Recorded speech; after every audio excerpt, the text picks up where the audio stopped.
Hey, happy Monday. Come on in, pull up a chair. The Daily Dope is in the air.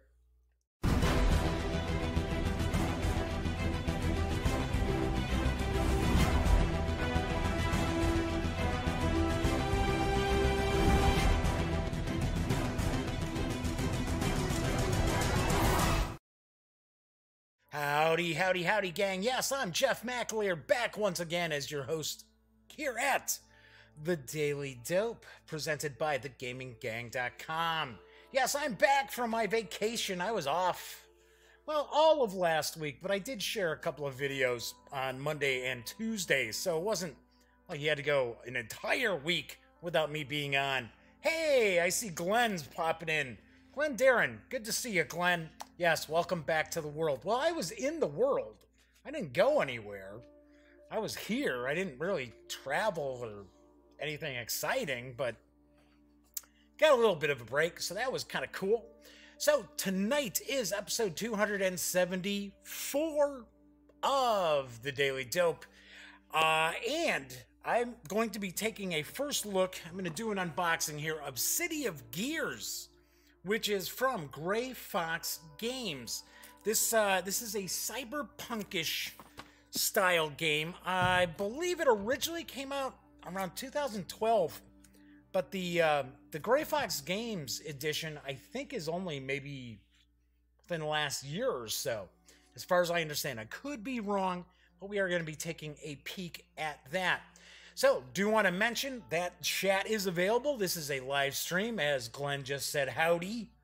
So, if you want to take part in chat, by all means, feel free to chime in on YouTube.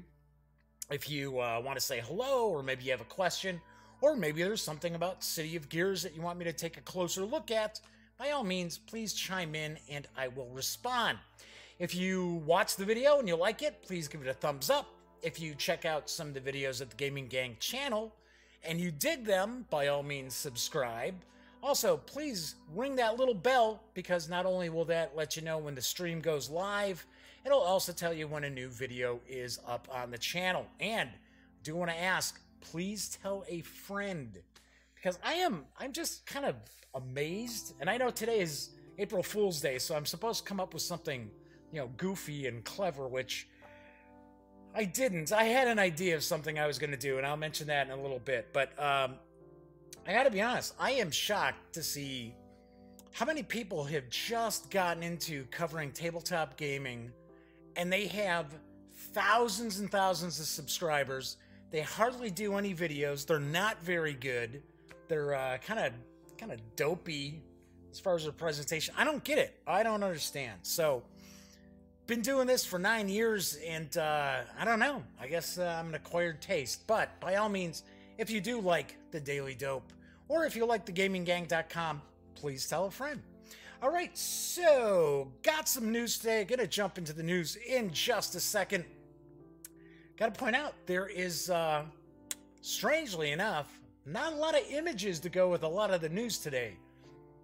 Just like one image for quite a few of these pieces, which I was kind of like, huh, okay, all right. But thankfully, there are some images. Let me grab a quick sip here. It is it's a little cool down here in the Duct Tape Studios tonight. But then again, it's been cool in the Chicagoland area too. Yes, and we won't even talk about how bad the Cubs have looked. Oh, their pitching has just been horrible. Can't go and score, what was it, 28 runs in 3 games and lose 2 of them. That is pretty brutal. And I just noticed as I was coming on live, they're already losing 4-0 in Atlanta. So it's looking like this might be a long season. Although I got to admit, I had been saying that this will be Joe Maddon's last year as the manager of the Cubs, either by getting fired during the season or just leaving the team after this season. Okay, so let's get into news, because Plaid Hat Games has revealed a new horror game, which is on the horizon, and I've got the dope on Abomination, the Heir of Frankenstein. It's been 20 years since Victor Frankenstein died on a ship in the Arctic, but his vengeful creature lives on, as does Robert Walton. I almost said Malton. Robert Walton, the sea captain who vowed to kill the fiend before mercy stayed his hand. It's now 1819, and a sinister darkness descends upon the city of Paris. A mysterious benefactor of gigantic stature has emerged in the scientific community, never showing his face, claiming to possess the late Frankenstein, or do we say Frankenstein's research. He sponsors a grand competition, offering an even grander prize, unlocking the mystery of mortality. Renowned scientists from around the world come to take part, some drawn to solve this eternal riddle, others coerced against their will. But a certain captain comes as well, one deeply suspicious of the secretive patron, hoping to finally fulfill his vow. Abomination: The Heir of Frankenstein is a competitive game of strategic monster building for 2 to 4 players, inspired by Mary Shelley's classic novel of Gothic horror. In the game, the creature demands your help to accomplish what his own creator would not, to bring to life an abomination like itself, a companion to end its miserable solitude. Well, there you go. You just gave it away of who the mysterious patron is. Yeah, good going, Plaid Hat. Through worker placement and careful management of decomposing resources, you'll gather materials from the cemeteries and morgues around the city, conduct valuable research at the Academy of Science, hire less than reputable associates, and toil away in your lab, all in an effort to assemble a new form of life and infuse it, with a spark of being. Do well, and the creature may reward you during one of its surprise visits. Do poorly, and you may come to regret not putting forth more effort. Narrative elements come into play throughout the game, guided by your decisions, leading to potentially unsavory outcomes. The game ends when you succeed in bringing your creation to life, or when the captain kills the creature, whichever happens first. Then the player with the most points fulfills Frankenstein's dark legacy, becoming his heir for good or ill. Abomination: The Heir of Frankenstein is for 2 to 4 players, ages 13 and up, plays in 1 to 2 hours, and will carry an MSRP of $59.95 when it arrives this summer. Gotta point out, I think this looks kind of interesting. Seems like a fairly interesting take, although it almost seems like it's kind of lifting some inspiration from Penny Dreadful. I don't know. It seems a little bit. So this does seem pretty interesting, although, okay, so this is what I find a little strange, right? So, okay, I get it. We're all looking to appeal to, more gamers, more diverse gamers, and things like that. But this is supposed to be like 1819 France, and these are scientists, and on the cover is an African-American woman. Really? Really? I don't know. It's a little too signaling for me. It's like, I don't know. I have no idea. I thought that was kind of bizarre. Although, I gotta say, this does look pretty interesting. So, yes, Glenn was saying Madden's on the hot seat. Oh, yeah, he's on the hot seat. Because I know for a fact... Well, okay. I can't say I know for a fact, because I don't have, some inside dope from the Cubs. But I have the impression that Joe's kind of worn out his welcome as far as the front office is concerned. And they would probably like to see him go. So I don't think he's got a very long leash this season. I really don't. Okay, moving right along. This June, we'll see the latest release from Restoration Games, and I've got the dope on Conspiracy, the Solomon Gambit. I'm not sure who Solomon might be. It's a game of cat and mouse, but who's the cat and who's the mouse? Agents move around Europe. The briefcase is in the open. You don't know who you can trust until it's too late. In Conspiracy, the Solomon Gambit, a restoration of the 1973 classic game Conspiracy, which I do not recall at all. That would have made me about 6 years old, so I highly doubt that would have been part of our, toy box of games. But anyway, In the game, players vie for control of the agents by secretly paying them off and using them to move the briefcase across Europe, trying to get it to their HQ. But other players can challenge and stop an agent from moving if they have paid more than you and for the right price. They can even assassinate another agent. In addition to a slick new look, this restored edition offers 2 new twists on the original gameplay. First, each agent has a unique ability that lets them move an agent or the briefcase for free. Second, an alternate win condition eliminates stalling and potential stalemates. If no one wins within a certain number of turns, Dr. Solomon can end the game immediately, and whoever has paid off the most to him wins the game. However, if you pay off too much to Dr. Solomon early in the game, that can leave you with little control over the other agents, forcing you to strike a tricky balance between immediate and long-term goals. Conspiracy, the Solomon Gambit, is for 2 to 4 players, ages 14 and up, plays in around 30 to 60 minutes, and will carry an MSRP of $49.95 when it arrives on June 26th. Gotta say, so Glenn says Solomon was the designer of the original game. Oh, okay. Sweet. I wish there were some images of what Restoration Games has planned, because this is the only image that they've released whatsoever regarding Conspiracy, the Solomon Gambit. But it does seem kind of interesting, and gotta be honest, Restoration Games really usually does sink some serious thought into their components. Alright, so, in a new addition to the Dungeons & Dragons Dice Masters lineup is arriving in September from WizKids, and here's the dope on Trouble in Waterdeep. Although, once again, it's just a news piece. It's got 1 image.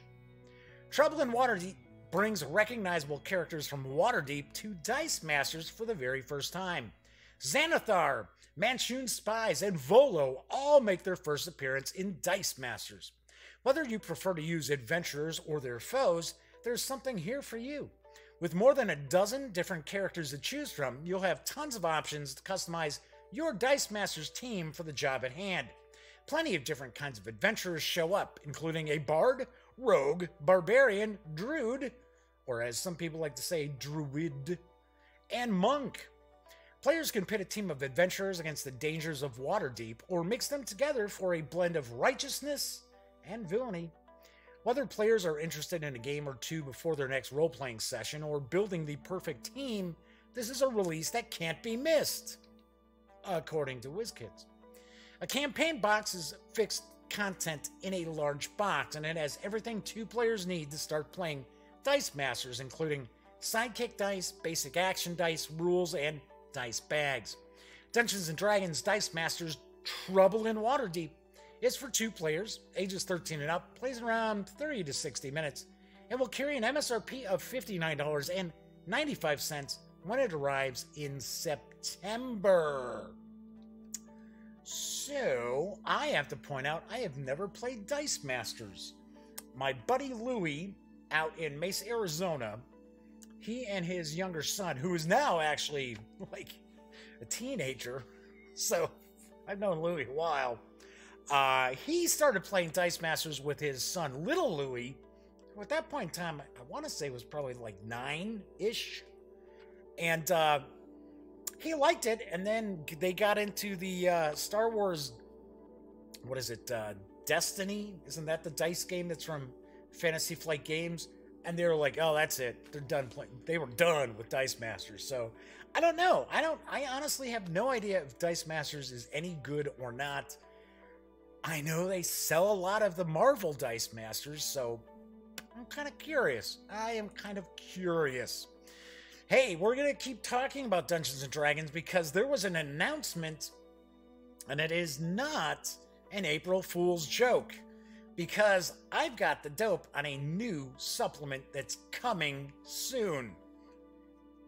No, it's not a joke. Dungeons & Dragons is publishing a book made in partnership with Penny Arcade that provides a way to jump into the comedic fantasy superhero D&D live play as you've never seen before. And of course, we are talking about Acquisitions Incorporated. Fans will be able to live out their fantasy of climbing the corporate ladder of the most notorious retrieval agency in the Forgotten Realms, Acquisitions Incorporated. Join CEO Omen Dran, Jim Darkmagic, Morgaine, and the Chandelier Riding, is that right? Chandelier Riding Viari around the table as a lowly intern or a freshly minted franchisee with the new Acquisitions Incorporated sourcebook coming from Dungeons & Dragons on June 18th.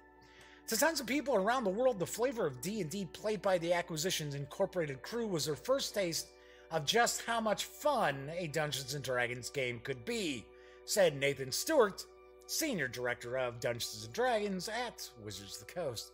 We wanted to start experimenting with presenting different play styles to fans entering the D&D community, and it made sense to start with a group who has spent 10 years at a table with Chris Perkins, entertaining hordes of fans. I've played Dungeons & Dragons my entire life, so collaborating with the team on this project has been surreal, said Penny Arcade's Jerry Holkins. Acquisitions Incorporated is the game my friends and I have been playing for 10 years, and I'm so honored to invite players to our table. The 224-page book gives Dungeon Masters and players tons of options to make their game feel like an Acquisitions Incorporated campaign. Start up with an Ac Inc. franchise in Waterdeep or Eltharill or anywhere in the multiverse. Recruit a scion of the Beast Stingers to complete a messy task only a cunning halfling could accomplish, or stumble upon Jim Darkmagic's clone burning with viridescent flame. There's an adventure module included, and when they run it, Dungeon Masters are encouraged to act like Jeremy Crawford, calling for a deception check from WWE superstar Xavier Woods, while simultaneously channeling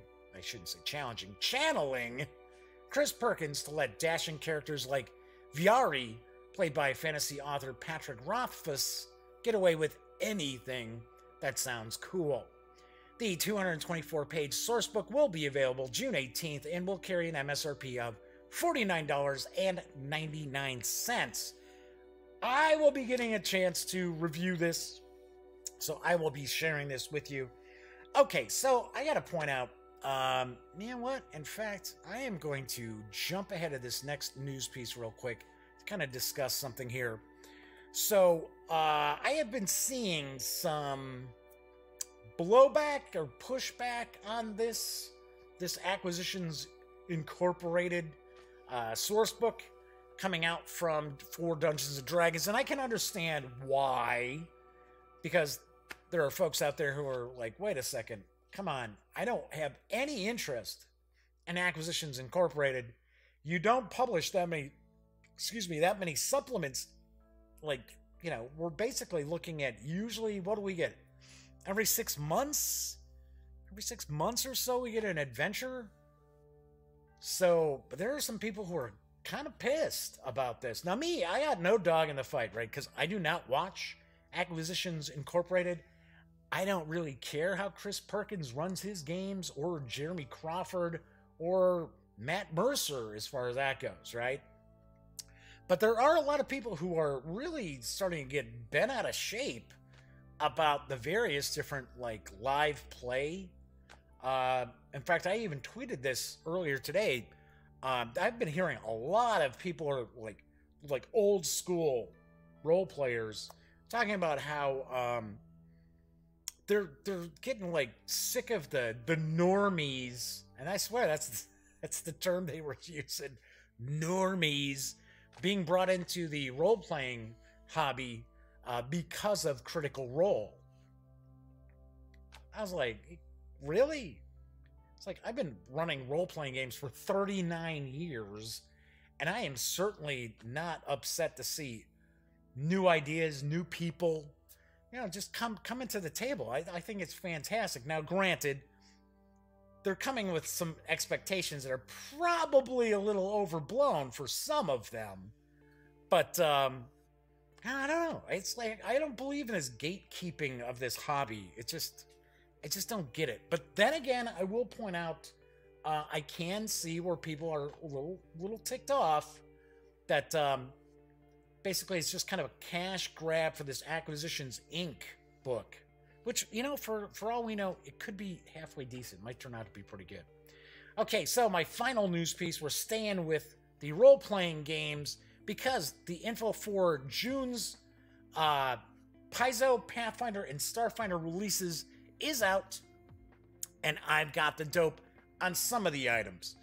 Pathfinder Adventure Path, Born by the Sun's Grace, which is part 5 of the Tyrant's Grasp Adventure Path. The heroes are whisked away moments before their destruction in a titanic battle. Hey, well, that's the spoilers. Titanic battle to the distant continent of Arcadia. What seems like a random accident turns out to be a final message from Arazni, who teleported the adventurers to her homeland and the place Arodin first forged the shield that Tar-Baphon now wields as a weapon. I hate when I have to read these fantasy names, though these aren't so bad. But even though they are an ocean away, the heroes aren't free from the legacies of both Arodin and the Whispering Tyrant. They must confront the horrors both men left behind before they can ally with the artificers of Jalazpan and learn the truth about the fragments of the artifact embedded in their souls. Ooh. Born by the Sun's Grace is a Pathfinder role-playing game adventure for 14th level characters. The adventure continues the Tyrant's Grasp adventure path as players encounter a land of new, powerful magic and great heroes. This volume also includes a selection of new monsters, a double-length gazetteer of the region of Arcadia where this adventure takes place, and an examination of the powerful Psychopomp Ushers. This will be available for $24.99. Hey, so Lead Magnet is popping in. So there's a segment of the population who want to own something. They view themselves as special if they are on the fringe. This is why there are flat earthers and moonlighting conspiracists. That is true. That is true. Yeah, yes, the gatekeepers. I have never been a gatekeeper. I've always said, you know, whoever wants to get involved, get involved. I think a lot of people are upset that some of the old timers are upset. Well, I'll get to that. Let me finish up this news piece, and I'll get to that, Led. All right, so then we've got Pathfinder campaign setting Druma Prophet and Prophecy. In it for the money. After a millennia as a dwarven colony, Druma has emerged as one of the richest nations in the known world, where white-robed prophets known as Callistocrats have built a religion out of wealth. Yet the peaceful facade belies the cutthroat competitiveness, hidden ruins, primeval faith forests, ancient grudges, insidious schemes of a demonic harbinger, and previously untold opportunities for adventure. Whether you are an entrepreneur with dreams of commercial domination, an adventurer seeking a wealthy patron, a scholar deciphering the esoteric prophecies of Kalistrad, or an explorer hoping to uncover the extraordinary history of Avestan and its Khalid people, Pathfinder campaign setting Druma, Prophet and Prophecy holds these answers and more. And then finally, we've got the Starfinder adventure, The Blind City, which is part 5 of 6 of Dawn of Flame. So, defend the deep. A cry for help from the sun's interior leads the characters to dive in again. Forces loyal to an Ifrit from the plane of fire have conquered the deep sun settlement of a peaceful alien species and threaten to destroy their way of life before it can be understood. The heroes must infiltrate the occupied city, make first contact with allies within, and defeat their fiery oppressors. As a strike team, the heroes must take out high-value targets and restore the proper order. Soon they learn that this Ifrit attack is merely a beachhead for an invasion that could threaten the sun and the Pact Worlds. My goodness. Solar Strike is a Starfinder role-playing adventure for 4 9th-level characters. This adventure continues the Dawn of Flame adventure path, a 6-part monthly campaign in which the players uncover a plot that threatens the Pact World's sun. It also includes a gazetteer of Clonal, an inhabited, I don't know, I'm guessing, an inhabited bubble city deep inside the sun, an article on the culture's extent in the sun and other stars in the galaxy, and a selection of new monsters with solar or elemental origins. This will also be available for $22.99. There's also a classic flip mat, which is the, I want to say it's Dragon's Lair. Then there's a new flip tile set, which is a woodland expansion. And then there's a new set of like rule cards, which are for Starfinder. But I didn't want the news to just carry on for like an hour as I share everything that's coming for Pathfinder and Starfinder in June. So, for some reason, this camera's a little off. It was straight before. This is weird. I got this set up, kind of oddball, kind of arm that holds the. Yeah, it's. Hey, I don't kid around when I say this is the Duct Tape Studios. There's stuff just all held together with duct tape and wire, crap like that.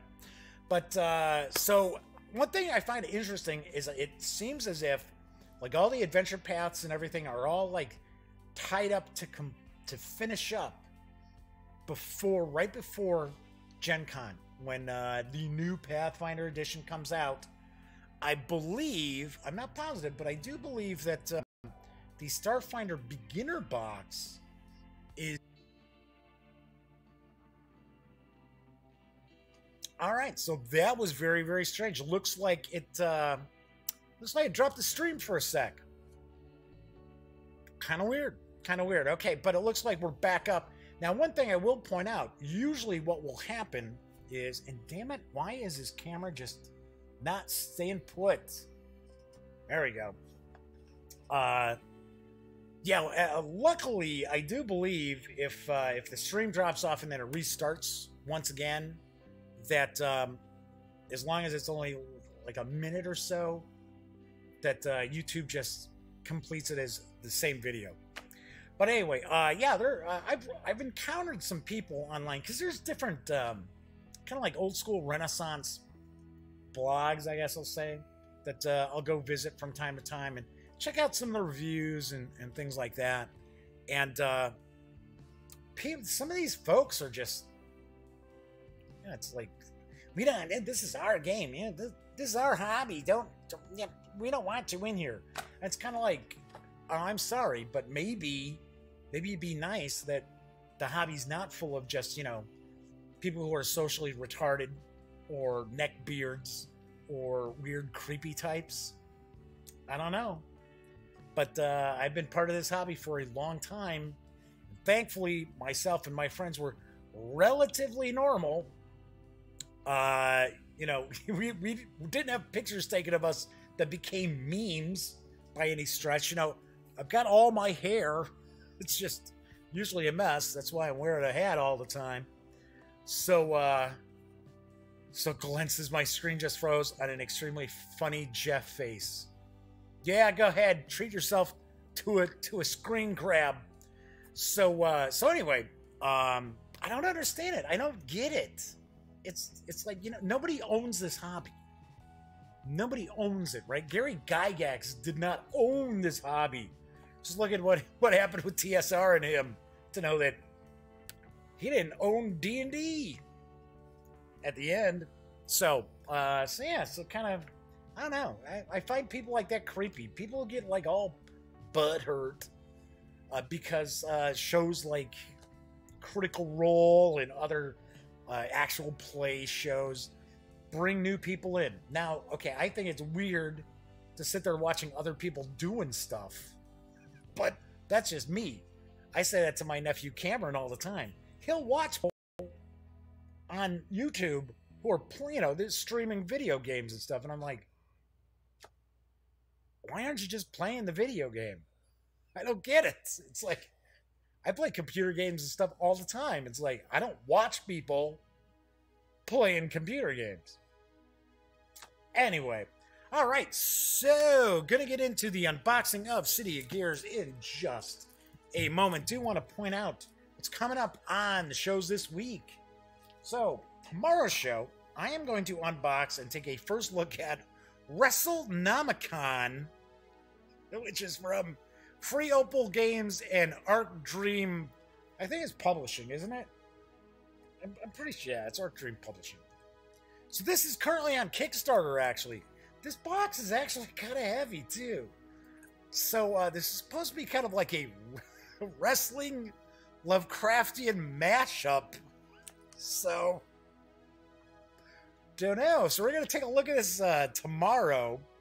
And I'm going to try to get this to the table as fast as I possibly can so I can do a review of it before the Kickstarter ends. But, yeah, I mean, the artwork looks pretty decent. I don't know. It's like Cthulhu, and I think it's Haster, if I remember correctly. And Haster's got, like, the Eiffel Tower. Gonna smack Cthulhu, who's got the Statue of Liberty. It's kind of like, okie doke. All right, so that is on tomorrow's show. Then, Wargame Wednesday, going to do something a little odd. Well, maybe not that odd, but I'm going to review Zombie War, which is from Tiny Battle Publishing. So it's one of Mark H. Walker's companies.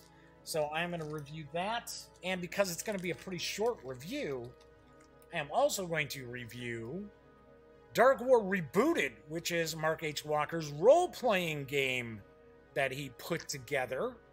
And so I am going to review that as well. So there's going to actually be 2 reviews on Wednesday's show. Although I'm probably going to present it as just saying it's a review of Zombie War, as opposed to, well, maybe I'll see if I can squeeze both in as far as the title. But I am going to review both. Then, got a lot of reviews this week. I am going to review John Carter of Mars. Yes, this is the special collector's slipcase. I took a peek at this about 2 weeks ago. So I am going to review this on Thursday, because Thursdays, everyone knows I like to do RPGs. And then on Friday, unless things change, I am going to review Kanban, the Driver's Edition from Stronghold Games.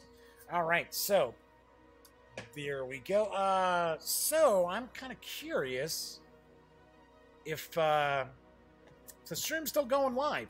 Looks like everything's fine. Looks like it dropped frames, but I think the dropped frames is probably when it disconnected. So that would be my guess. So we will find out. All right, so let's move on to City of Gears, which is from... Yep, actually, I forgot. See, this is what's going on. Just got back in. Okay, so I'll get back to that on Wednesday. I'll tell you in just a sec. But before I do that, I do want to remind you that because the Daily Dope as well as the GamingGang.com are not for profit, if you do like the show, or you do like the website, or you like both maybe, please consider making a small donation to Lil Bub's Big Fund and the Society for the Prevention of Cruelty to Animals. That's right. I am a big proponent of taking care of special needs animals, and the Lil Bub's Big Fund actually helps to send grant monies to organizations which care for special needs animals. Okay, so let's move back over to here for a sec. So yes, on Wednesday, I am going to review Zombie War from Tiny Battle Publishing, as well as review Dark War Rebooted, which is also from Tiny Battle Publishing. So Dark War Rebooted is actually a role-playing game that Mark H. Walker... it's kind of like a role-playing skirmish game. So, and damn it, this camera keeps doing that again. I am going to have to fix this after the show. Alright, so now we're going to be taking a look at City of Gears from Gray Fox Games, designed by Chris Letter and Daryl Andrews, with artwork provided by Anthony Cornoyer is my guess, Chris Letter, and Tyler Myatt.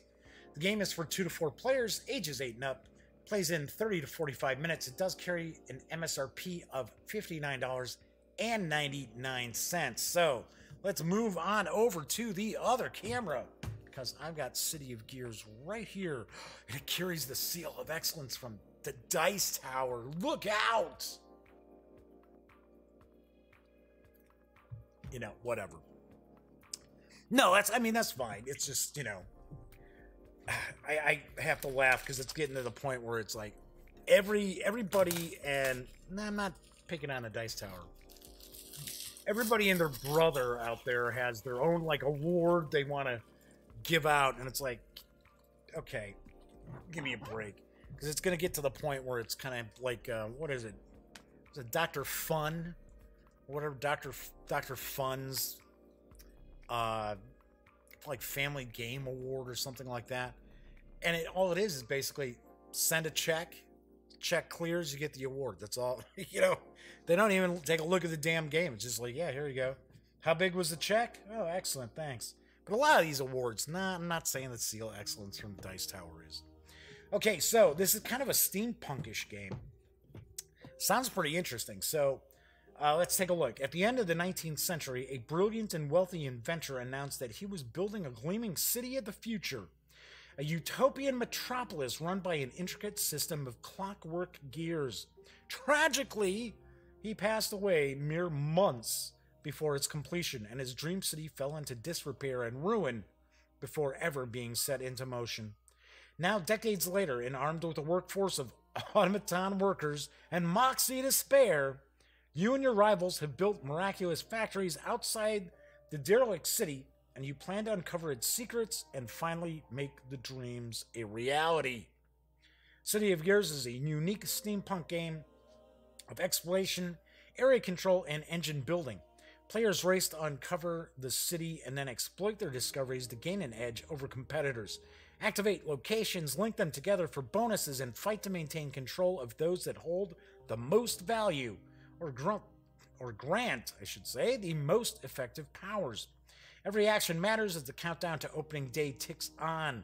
Manage to gain the most prestige before the gates are opened, and you'll be forever remembered as the founder of the City of Gears. All right, let's take a look. This box has some good heft to it. Gray Fox Games is known for quite a few of their titles. There's a fantasy one. Off the top of my head, I can't recall the name, because this is actually going to be the first time we've looked at a Gray Fox game. Now, I have played a Gray Fox game previously, and that was Run, Fight, or Die. But this is the first time I'm featuring Gray Fox Games on the Daily Dope. So we've got a rule book here, not too long. So let's see what we've got here. So we've got goal of the game. It's to collect the most prestige before opening day, before we open up the city. It says the game can end suddenly, so do your best to maximize the prestige you earn with every action.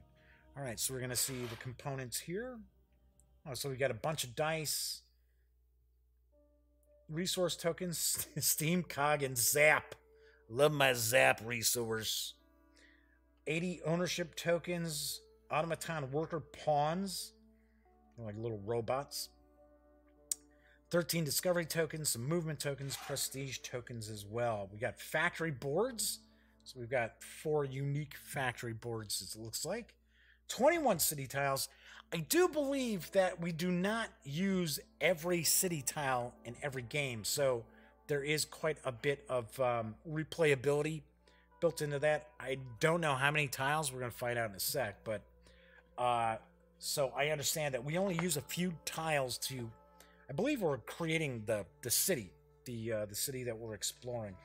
So we've got a gear bag, opening day gears, 4 development, or I should say converter development gears, standard gears with development stickers on one side. Okay. Showing us how to set up the game. It's like, I'm working hard, boss. Okay, so build the unexplored city by shuffling the city tiles. There we go, drawing 9 at random.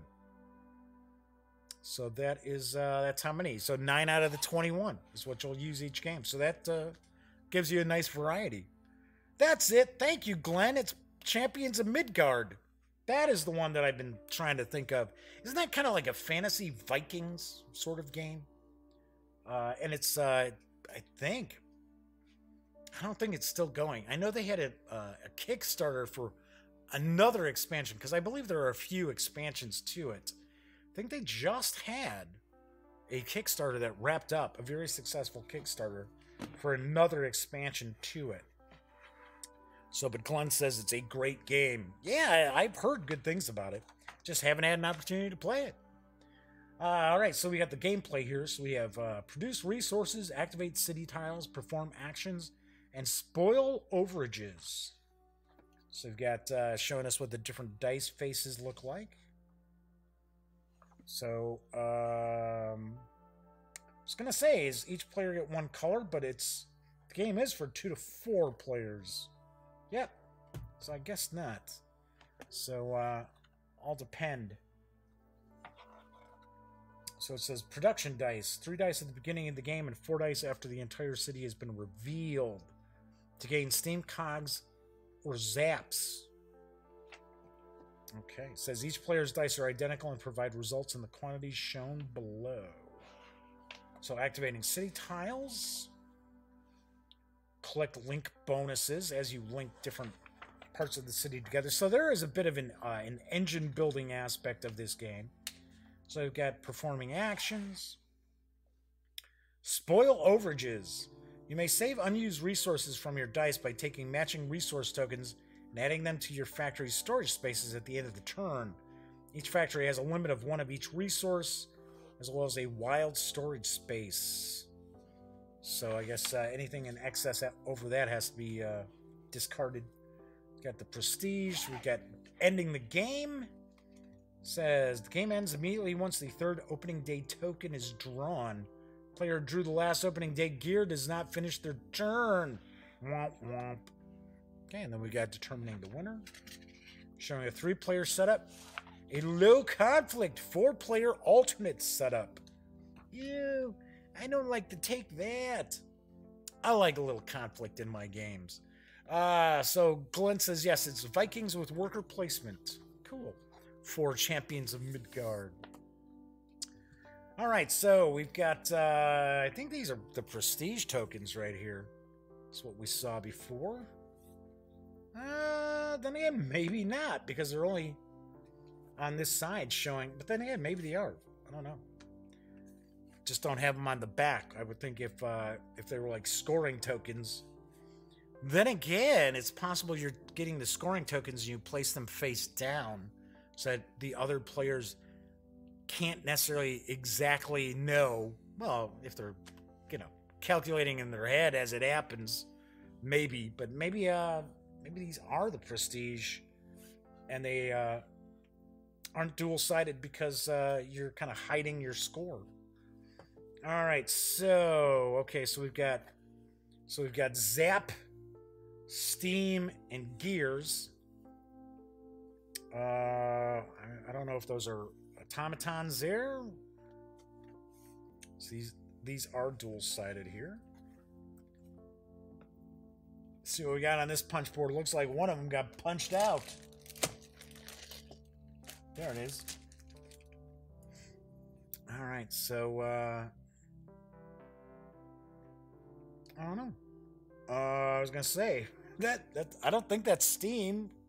I thought we just saw the Steam. Weird kind of eye. That's kind of bizarre. Okay, so we've got, those are the punch boards. Pop that back in here for now. That's weird. It's almost like exactly in the right spot. Okay, so here are the boards. Yeah, these are pretty nice. Nice quality here. All right, so these are the each of the player boards. So we've got Steambot Industries, Cogswell, there we go, Cogswell Investment Corp, Future Vision Technology, and Mechocorp. So we've got a little reference area here for you. So as we can see, we've got these like gear cutouts here, as well as along the bottom of the board there. So here we got the little automatons. These are plastic. Okay, little kind of like robot meeples. Let's zoom in a little bit here. Let's move this over. Just a touch. So you can get a little better look at this. Kind of try to catch some of the light there. So these are plastic. So we've got yellow, red, green, and blue. So these, obviously, there's some worker placement with these. We've got the dice. Now it looks like these dice are just painted on. Yep, they are painted on. Actually, but look pretty decent. Looks like these should be able to hold up fairly well to repeated play. Because that's something I always take a look at when you've got dice in a game. Is of course everybody prefers to have cut dice. That's not always the case, but you always take a look too to make sure that sometimes if they're just like clear stickers, those don't hold up real well. But these are not. These are inked on. Looks like this is ink. All right, so we've got the various different dice. So it looks here like we've got red, green, yellow, blue, and then there's gray. There's a gray die. Maybe some sort of wild die. Okay, so now we've got all these kind of gears. And these gears are all plastic, I can see. And then they've got these stickers on them. So these are the opening day gears. And then I believe these gears are going to be flipped upside down. Although these white ones, how many white ones are there? Well, there's the 4. There's 4 opening day gears. There's another one. And I believe we just saw that the game begins when you draw your 3rd opening day gear. Okay, so we got a bunch of these gray ones. We do have some with one of each color. So we got yellow. Oh, these are the converter gears that we saw in the rules. Change any 2 resources into one of your choice. So we've got that in the different colors. But we've got a variety of different gears that have different effects on them. So it looks like another random aspect here. So looks like steam equals prestige. It says move one of your...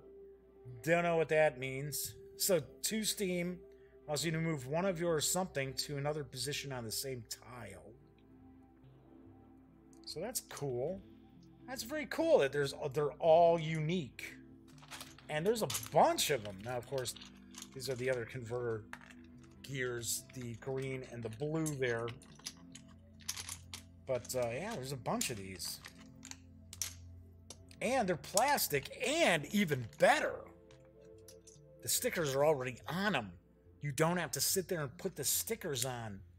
That kind of usually drives me nuts. I remember Command and Colors from GMT, both Napoleonics as well as the Ancients. You've got the little little blocks. So you got the blocks, and each side gets a sticker. It's like, oh, for God's sake! It's like you got hundreds of these blocks that you got to put stickers on. All right, so these are the city tiles. So I wonder what these numbers all say 2, or maybe not. Maybe so, maybe not. Yeah, it looks like they all say 2 on the back. It's upside down, but so we've got what do we got here? Scholarium. Oh, there we go. A Tesla farm. There we go. Sweet, sweet Nikola Tesla. I was getting a kick out of Tesla. Just like, what is the movie? It's The Prestige. I want to say it's The Prestige that's got, David Bowie plays Tesla. He's good in it. He has a pretty small role, but got stock market. Got, Gavelnick Mill. Pneumatic tubery. kind of funny. These buildings all have kind of a almost like real-time strategy look to them. Like you would be playing a real-time strategy game and be building these buildings. What else we got? So we've got different colors. So we've got kind of a rust. I guess that's probably supposed to be red. We've got green. We've got purple. So I guess I wonder if those represent, each of them represent a certain kind of resource that they're providing. We've got an aerodrome. Merchant bank. An opulent garden, yes. Rapid redistributor. Okay, so we've got, yeah, looks like there's three. Looks like there's three colors. Looks like we've got kind of the rust. There you go, casino. Looks like we've got kind of the rust color. We got green and we got purple for the different tile colors. So, like I said, I would take a guess that these colors might represent what the resource is, or maybe like the kind of focus resource, maybe not always being that one. So we've got all of these different tiles for the city. We've got the player boards here as well. We've got all of the plastic gears. Got a bunch of plastic baggies for your tokens, and we've got a draw bag as well here. So, got that. So let's put the gears in there. We got the dice for each of the players. We've got the plastic automaton kind of meeples. It's kind of cool. I like how they look like little robots. And we've also got the punch boards with the tokens and the rule book as well. Let's zoom back on out. And that is what we find when we take everything from City of Gears outside the box. And of course, I will have a review of City of Gears in the very near future. So this looks pretty interesting. I kind of get a kick out of the style of it. I like the artwork too. So that should be pretty interesting. Should have a review of that in the next couple of weeks. All right, so that's it for today's show. Kind of a quicker show than usual. But usually when I'm doing an unboxing first look, the shows are usually a little bit shorter. So do want to remind you that on tomorrow's show, I am going to take a first look and unbox WrestleNomicon, which is from Fire Opal Games and Arc Dream Publishing. This is currently on Kickstarter. It's got a couple of weeks to go. So I'm going to take a look at this Lovecraftian wrestling mashup kind of game. So that'll be on tomorrow's show. So, as I like to point out, when you're not watching videos on the Gaming Gang channel, please be sure to visit thegaminggang.com for all the latest in gaming news, reviews, comics, movies, TV. Come on, by now you know the drill. Get your geek on at thegaminggang.com. Once again, I'm Jeff McAleer. I'll be back tomorrow. Until then, enjoy the rest of your Monday. Welcome back. And as always, thank you very much for watching.